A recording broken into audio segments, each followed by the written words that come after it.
Hey everybody, it's Jason Blaha here, and today I want to chat with you guys a little bit about doing exercises that take us through a long range of motion and put muscles into a stretch in which we do for a lot of reps. This really is almost a shortcut to gains, right? And what I mean by that is it's almost irrespective of your progressive overload, and here's why. Because if you are doing these exercises to fatigue, right? If you are doing these exercises to fatigue, you're going to stimulate muscle growth anyways. And things you see me doing in this video are examples. These are all exercises that put a pretty decent stretch on the primary movers at the bottom of the lift, right? We're doing fairly long ranges of motion. Well, what am I doing here? I'm doing Olympic squats, right? Doing a high bar Olympic squat.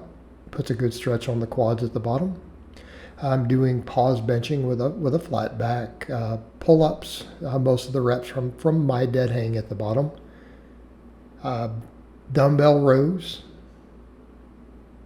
You'll see some dumbbell rows to where I stretch at the bottom and then pull them up as high as I can, bring them up to the chest. A variety of movements like this. This is pretty much what you see me doing through here. Incline benching, which puts a great stretch on the chest. You'll see some arm exercises to where I'm doing curls, leaning forward so that I get the full range of motion at the bottom, bringing the bar up as far as I can while still maintaining tension on the bicep. Laying extensions to where I go behind the head so that we get a stretch. Pullovers with a plate done with a pause at the stretch position, so on and so forth. Okay, so what do all these exercises have in common? Well, what they don't have in common is that they're not all compound or isolation, single joint or multi-joint. There's a variety of movements here. Okay? There's a variety of movements. I'm doing all of these with work sets that are fairly challenging, okay, to where I don't have very much left in reserve. Okay? Some of these are to failure. Some of these I have maybe one, maybe 2 reps in the tank at the absolute most. Okay, that is something they all have in common. They're all taken to fatigue. All right, so why does this matter? Because in this case, there's a couple things happening. Every one of these exercises puts us into a stretch. Every one of them is a fairly long range of motion. This means that we are recruiting very, very large numbers of muscle fibers. Okay, and when we take exercises into certain stretch positions or exercises to where we pause briefly while in a stretch, we're reaching some of the very, very deep muscle fibers at that point. All right, the potential for muscle fiber recruitment is extremely high. It's extremely high on all of these. Okay, it's extremely high because we're getting into lengthened positions, and then most of these exercises we're also including a very long range of motion afterwards. Not all of them, but most of them. All right, a lot of potential for muscle fiber recruitment. So by taking them to fatigue, we're absolutely stimulating muscle growth because, again, they're all exercises that are not necessarily just for, hey, oh, we just want to target one head. No, these are all exercises that hit most of these muscles through a fairly complete range of motion for any of the primary movers. Not necessarily every muscle involved, but at least primary movers. Definitely lats, traps, even biceps, brachialis on that row there. Okay, we're doing a full range of motion. I'm stretching at the bottom, bringing it all the way up to the chest. Right, that's a long range of motion. By going to fatigue, what are we doing? We're ensuring that we are reaching the highest threshold muscle fibers. Okay? Because after we reach fatigue on any given set, we can't even replicate that performance unless we've had enough time to recover. Why? Because the deepest muscle fibers, they're not recovered enough to go again. Okay? So let's say you're doing a 10 to 12 rep set and it's really, really challenging to get 10 to 12. The first 4 or 5 reps, you probably are not reaching those muscle fibers. But because we're doing stretching, long ranges of motion, we are fatiguing everything very, very fast. So what does that mean? Well, that means that once we start getting closer to failure, we have absolutely reached the deep muscle fibers. We've absolutely reached those deeper fibers. And we're in a very, very good place to fatigue them enough to stimulate growth. Okay? And that's a really good sign that you've reached those. That's a good sign that you are stimulating growth even in the absence of immediate progressive overload.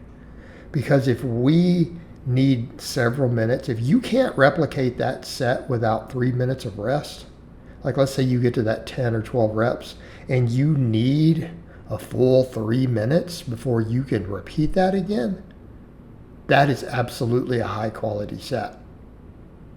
You know that you reached the deepest muscle fibers. And if it's a long range of motion, like we're taking muscles into stretch positions, like, so again, take these curls. We're going all the way into that stretch at the bottom. I'm leaning forward a little so that I'm not hitting my thighs with the bar, taking it all the way up. That's a long range of motion. We've worked all the functions of the bicep. We've worked those functions. We're in a good place there. So then if I can't replicate that set without 3 minutes of rest, I know that I reached all the muscle fibers. And something that I believe in based upon my years of observation, both watching lifters and looking at the research and everything else, it's not the progressive overload itself that is the driver of hypertrophy. And I know that's going to sound like blasphemy to some people. Progressive overload is evidence of hypertrophy. What? Okay, let me explain. If you get to where you can only do 12 reps with 60 pounds and you're fatiguing and reaching that point, and you eventually build up to 75 pounds with that same weight, but you couldn't get 12 reps with that before, you were struggling with 60 pounds, and you get up to 70 or 75 pounds using the same form and same range of motion over a period of time. You didn't gain muscle because you're doing 75 pounds now.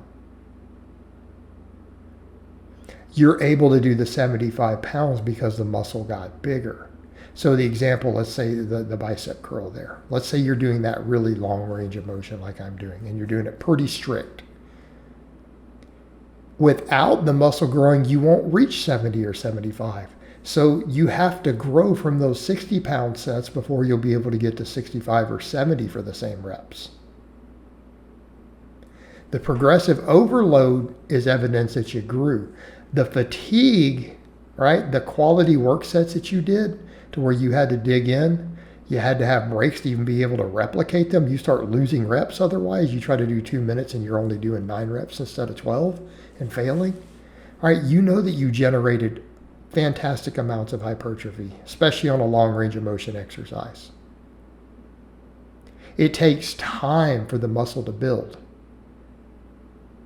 And over time, you will get to where you put 5, 10, or 15 more pounds on the bar and are able to perform it. That is the sign that the muscle growth has happened. Okay? All right, guys. That's really all I have to say on that today. I hope it's been informative, and I'll talk to you.